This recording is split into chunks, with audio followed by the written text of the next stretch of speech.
In this video, we're going to take a look at the 3 best wireless gaming headsets. The SteelSeries Arctis Nova Pro Wireless, the Audeze Maxwells, and the Astro A50X. Now I'm just briefly going to go over these headsets from the comfort, the build, the mic test, and the sound, and I'll touch a little bit here and there on the features and functions. But if you want a deep dive on any of these gaming headsets, make sure to go check out the standalone videos because I dive deep into those right there. So just watch through this one, whichever one sparks your interest at the end, then again, go watch that standalone video just to solidify your decision. Now, of course, we have to kick it off with comfort, and I apologize, Audeze, but we got to put these big boys on the scale right here. We're coming in at 587 grams. That is actually without the microphone. So if we put the microphone on here, we're getting right at just about 600 grams, 598.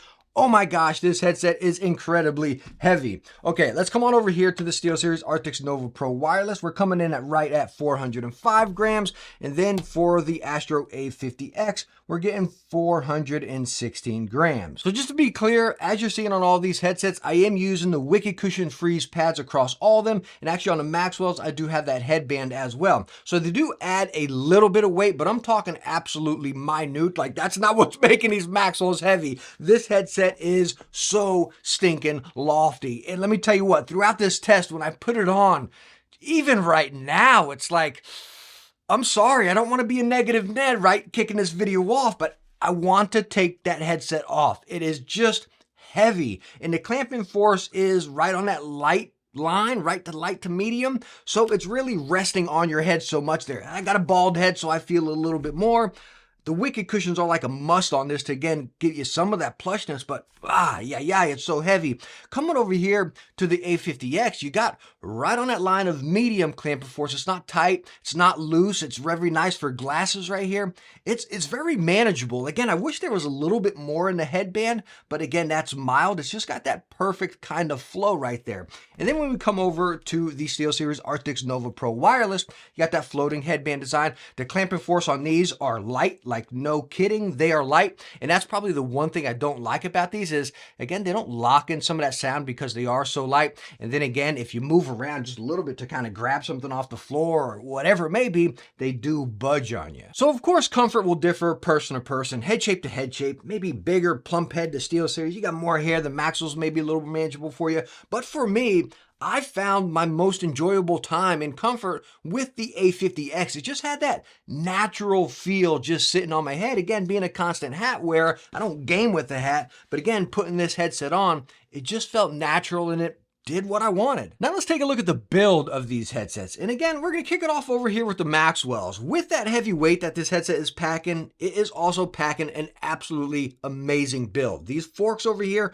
are metal going up there. The headband is metal. And then right over here, this little connection point is plastic, which is a little bit of a stinker. It's like, why didn't we go metal, metal, metal? That would have been super cool. I guess they had to save some weight and not seeing where they really did that. But again, you do have a nice build here. Whenever I stretch this headset out, the headband is going to stop you from going anywhere too far. Whenever you twist it up as well, you don't really feel any stress points. And you got plenty of movement in this, which I probably should have covered in the comfort department, but you do have that full swivel here and plenty of movement. So I never feel like anything's going to break. It feels like a very premium headset. Coming over here to the A50X, stretching this one across here, again, they flex really good up top. It's plastic going up there. Now, these also have plenty of movement right there. What you're hearing, that little clicking point, is the headband right there, kind of going against the plastic when I twist it up. But you got that metal arm right there. You got that full swivel. Your ear cups go in and out. Again, I don't really get worried about this one as well. It just moves around so easy and just kind of dangles. Really like the build here. Now looking at the SteelSeries, same thing over on the Maxwells. When you stretch it out, the headband kind of stops you a little bit right there. You do got metal reinforced, but then it goes into plastic, and then there's plastic one-armed fork, which is an issue some people have stated. You can see it tends to get a little bit looser right there, and it's just holding on by plastic to plastic, which can be a little bit scary. So I would say, golly, this dang cap keeps on falling off. But I would say the Maxwells are probably built the best, but that also goes into that incredibly heavy weight. The SteelSeries might be the most worrisome down the road, but again, I really preferred the build. It was that nice balance in between both of them of the A50X. Now, as I said in the beginning of the video, I just want to throw a sprinkle of features and functions into this video. I'm not really going to dive into them because we can sit here and talk all day long about the features and functions packed into these headsets because there is a lot, a whole lot. So make sure to go watch those standalone videos if you're interested in that. But again, separating them here, we got to talk about the core differences. Over here on the SteelSeries Arctis Nova Pro Wireless, you have your little DAC, which you control everything through the headset from EQ, your mic, your side tone, the ANC, all sorts of cool stuff can be controlled like this right on your desk. And then again, you can plug in multiple consoles on the back right there. Over here on the A50X, you have this little deal, which we're all used to, the base station with the Astros. But what they did over here on the A50X, hence the reason this one being so expensive, is you now have a 4K 120 hertz pass-through.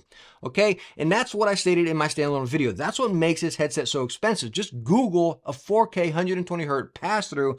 They are pretty darn expensive. It actually jumps up from TVs. If you look at a cheaper TV, it might have two HDMI 120 hertz, or maybe just one. If you want one with 3 or 4, the price jumps up significantly more. And that's where this really came into use for me. Again, I was able to save a little bit money on my TV and just use the pass-through. Anyways, I'm going a little bit further into detail than I wanted about the features and functions, but I wish Logitech didn't shove that down our throat, but it's cool that you have it, and if you need it, again, it's even more beneficial. Okay, so moving on to the Odyssey Maxwells. Well, this one plugs in right via a dongle. It's USB-C. You can switch it from PC and Xbox over there, and it'll work across every single platform with the Xbox version. If you get the PlayStation version, of course, only PlayStation PC. This one you can switch over.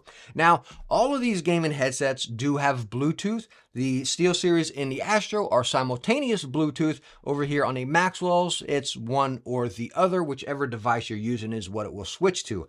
Now, the cool thing about these two also is you have app control. So you can set, again, your volume and stuff, some EQs over here with the Maxwells in the app. And then same over here with the A50Xs, you can use them in an app as well. But when you switch them to PC, it'll tell you to use G-Hub on the PC, which is kind of a stinker. I would have still rather just use it in the app. Would have been cool, but again, they force you to use G-Hub on there. Over here on the SteelSeries, unfortunately, it's only through the dock or the little DAC here. Their recent headset, they just implemented the app control, which I hope they can do a firmware update, or again, a future release of these will have app control in the DAC. It's just a cool little feature to have. So now that I have talked way longer than I wanted to about features and functions, which was still just scratching the surface, it just gives you a taste of, again, what these headsets are packing. Again, watch those standalone videos if you want to deep dive, because these headsets offer a lot in the features and functions. But anyways, moving on to the microphone comparison here. You're here in the SteelSeries Arctis Nova Pro, again, running through our DAC here, and we have no audio tweaking or anything. This is simply plug and play, and this is what you are hearing. You know, one other thing I forgot to mention, which is really cool about this, is the swappable battery that goes right into this DAC and then the ear. I totally forgot to mention that. Again, I want to sit here and just talk about features and functions over and over. But anyways, the microphone test here. On the SteelSeries, really cool. You got your mute button on the back. You saw that red light come up there. You also get a tone in the headset, so it's really nice. You got the audio tone to know your microphone's muted, but you also have that visual right in front of you to know, okay, my microphone is 100% muted. Now, this is unfortunately one of the older SteelSeries microphones, which has been airy and tinny, stated in all of my videos. In the new Nova 5s, watch that video too. They rehashed the chipset in there, and the audio of the microphone is definitely a lot more natural, a lot more fuller, not airy and tinny like some of the older ones, which is like what we're probably hearing right now. Anyways, let's move on to the other headsets and see how the SteelSeries 1 fares up to these. All right, so we're going to jump over to the Odyssey Maxwells here, because when I try to plug in the A50X, I do my mic test on a Mac, again, just simply plugged and played, nothing going. The A50X wouldn't sync up there, so again, we're going to have to go over to the PC and do that mic test. But what you're hearing right now are the Odyssey Maxwells. Again, this microphone is detachable, as you saw before. We got retractable over there. Over here, we got flip down. This one does include that windscreen right there, but the cool thing about this microphone, there's two things I really like, is that mute. It's not like a button or anything. It's actually a switch. And then whenever you mute it, it goes like doot, and then when you turn it back on, beep, if my sound effects are good right there. But that button underneath right down here, this is kind of more or less a features function thing. Can I find that little button? Where is it? Is it up here? Okay, so I'm going to press it. It's right up here. Now it says noise suppression low, and what it's doing is that microphone. And I have my AC running in a ceiling fan, and if I click it up there, you'll hear what that sounds like. Now noise suppression is on high as far as the microphone.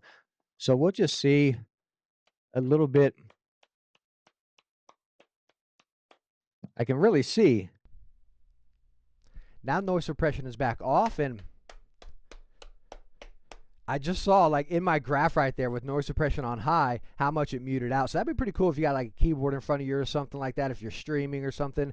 But anyways, this is the microphone of the Odyssey Maxwell. It's getting a lot of cool features and functions. This one, I'm gonna swing back over to the game room. We're gonna plug these guys up, and I'll show you some, I guess, screen capture while we're doing a microphone test of the A50X. All right, so now you're hearing the microphone on the A50X, and again, since I couldn't get to work on my Mac, we're just gonna do some screen capture here and look at the software. Preset EQs, and again, you have the app control on this if you're over on console. These are just a couple of mine. Halo, Starfield, Diablo, like a little bit more bass over here. Destiny, which is pretty much my primary game, which we'll talk about sound here coming up shortly. There's Call of Duty. I like pulling that out a whole lot more. Anyways, coming down here to the microphone, you also got some presets on this. So you got like broadcast, which is going to pull out a whole lot more bass, a little bit more of the low end. Competition, which is going to drop some of that bass. And again, just kind of have that high, but keep it in that default to keep it fair. That's what we're going to keep it at here. The unfortunate thing about this microphone that I have noticed when using it is it's flip up to mute, obviously, right? Which I'll do right now. So it did just mute right there. It's cool because there's no noise besides me grabbing a microphone, but in the headset you get no tone and there's no notification on the headset like a light or something, which is a real stinker. I really wish that, again, there was some sort of notification on the headset that, hey, your microphone is muted. It seems quite simple, like why didn't they do it here? Now let's go and talk about the topic that you all have been waiting for, that being the sound comparison of these three wireless gaming headsets. And we're going to kick it off with the SteelSeries Arctis Nova Pro Wireless. So with this headset, you got those classic drivers, 40mm I believe on these. And with myself playing a lot of Destiny, I dabble with other games, with Diablo, as you saw, I like a little bit more bass in that. I've been playing a bit of X-Defiant as well. But again, my main game is Destiny, which is a good one because, again, you get detail, you get environment, you got dialogue, you got weapons that have so many different sounds. And talking about the Nova Pros with that, these, you do get detail. It's not screechy, high-pitched detail in that treble range by any means. You got these mids that are down here just kind of doing what they need to do, and then you do have bass. Now, the issue with the bass on the Nova Pro Wireless is if you crank it up a little bit too much, which I like in a story game or like Destiny or Diablo, I like a little bit more bass. But if you get in a hectic situation and there's a whole lot going on, say you fire a rocket launcher or throw off an ability or something like that, they will start to, again, jumble up a little bit. That's if you pull out bass on the EQ over in the engine. So you got that flat sound, or if you go over to Sonar, which I started doing, and I started using the Destiny preset EQ, which is actually pretty darn good, it kind of tones it down a little bit right there. Again, if I use my standard smiley curve, and if you're like that and you want to go into the DAC and pull out a bunch of bass, well, again, watch out because it will get a little bit messy up there. It'll get very jumbly. It'll overtake the other sounds. So you want to keep that bass rounded down a little bit. And again, I've never really been a big fan of Sonar, but lately I've been using it a whole lot more, and I've really been enjoying it because, again, it kind of gives those EQs exactly what I would want. And if you want to tweak a little bit out, you can tweak that right there. But the cool thing about this headset is, again, it's such a manageable sound that I think a lot of us can really get down with. You don't want your gaming headset rumbling in your head anyways, and that's the one downside of this is when you try to pull out bass, it gets a little bit dirty. That's the biggest downfall here. But again, it's a very natural, balanced sound across all games. If you're playing FPS or story games, you really get it all with this headset. And again, being able to adjust it on the fly is pretty darn cool. Now, talking about the A50X, they're using their new, holy smokes, I forget the name of them. But anyways, you got their standard driver that's beat over here. You got the same deal here, but it's a little bit firmer. I forget the darn name of them. I should have done research. I don't script. I just use the products and talk about them. But the A50Xs are kind of, I don't want to say the opposite. That might be a bit harsh, but it's like the SteelSeries, but when it comes over to the bass, you cannot get, I don't want to say cannot, but you're not going to get that really thick bass like you can get over here. But the plus side with those drivers they're using, give me a second. I got to look up what these are called real quick. The A50X, A50X. Man, what are they called? You guys are probably all telling me down in the comments right now. What are they called? Something. what are they? Graphene. There we go. Graphene drivers. And what those graphene drivers are is they're more, let me close that down. Graphene drivers are kind of like car speakers, or like when you upgrade your car speakers. These are like standard car speakers. These are like upgraded. Like when you see a subwoofer and you try to press on it, it's really firm in there. That's kind of what you have right here. So it's going to hold those sounds a whole lot more crisper, not let it get muddy on those higher bass frequencies right there. But you're not going to get those really rumbly bass that you're going to get over here on a Steel Series. So this is a little bit more clear, a little bit more sharper in the high end as well. And that's kind of where it's geared at right there, which is what I really enjoyed with Destiny, because I still got those mids and a little bit of the bass. So like mids and bass were here on the A50s. Over here, you can get it right like this. But when you start getting up here, it gets messy. But these, you can't even pull up to there. So hopefully that makes sense. You get a little bit more immersion over here. With these, you definitely get a little bit more detail. So maybe if you're looking at FPS games, you're going to probably want to go with this. But as all around, as far as the sound of the games I've been playing, especially with Destiny, with the different weapon sounds, I really enjoyed the A50Xs with their, again, kind of neutral, a little more high focus sound, because I'm not a real big bass head. And that brings us into the Odyssey Maxwells, which are using the planar magnetic drivers, which you're really not going to get any bass from. They're probably more comparable to the A50X than anything in the sound department. Very crispy detail, those highs, and just any detail from different weapons or dialogue or different voice tones or anything. You get such awesome sound with planar magnetic drivers. I've been an Odyssey fan for so long. These are their high-end headphones. And right over here, this sounds more like, again, like a high-end headphone than a gaming headset. But you don't get any bass with these. You do get immersion still, but even though you get a little bit of that immersion, which is more or less mids, the highs are always there and they just pull you into it. It's a really fun experience using planar magnetic drivers. And again, that's always stated about. It's hard to talk about these. It's something you really got to use. You'll be like, okay, now I see what they're talking about. You know what I mean? Because again, you get that detail and that clarity with those highs, and each bit of those highs are very separated very well, right? Like you can hear the wind and you can hear the rain and you can hear that dialogue, and it's like, holy smokes, this is awesome. This is really cool. But no, you're not going to get a ton of bass with these. So hopefully that kind of sums it up, and you kind of look at it like this right here, right? More highs and it rolls down to more bass. More bass, and it rolls down to that. And right in the middle is where I found my preferred sound, and what really suited pretty much all of the games across platforms that I was playing was the A50X. So out of these three amazing wireless gaming headsets, which one is going to take the win? Well, there's actually one more topic we need to talk about, being the price of these headsets. The Odyssey Maxwells are going to come in at $330 for the Xbox version, $300 for the PlayStation version. Trust me and get the Xbox version, because you got that switchable dongle and you use it across every single device. Coming over here to the SteelSeries Arctis Nova Pro Wireless, they come in at an MSRP of $350. They've been out for a while, and you can find them for $300 all day long. Not sure about the white version, but definitely on the black version. Coming over here to the Astro A50X, they are coming in at $380. Oh my gosh, they are expensive. They should not be that expensive. But like I said in the beginning of the video, the reason they're so expensive is that pass-through. And if you look up a 4K 120Hz pass-through, they're expensive as well. If you cake that onto any headset, you're going to see that. And I really wish, and I stated in my standalone review as well, Logitech needs to make the A50X, because this is such an awesome headset. They need to make it console specific as well. Make an Xbox version, a PlayStation version, PC version, and knock off $100. They need to do that with this, because you're holding it back from so many consumers out there. This is not fair. Having such an awesome headset for $400 just about is ridiculous. But yes, it is my favorite out of this bunch, and it would get my pick. But honestly, I've been using the new Turtle Beach Atlas Air more than any of those headsets. Go check out this video. You'll see why.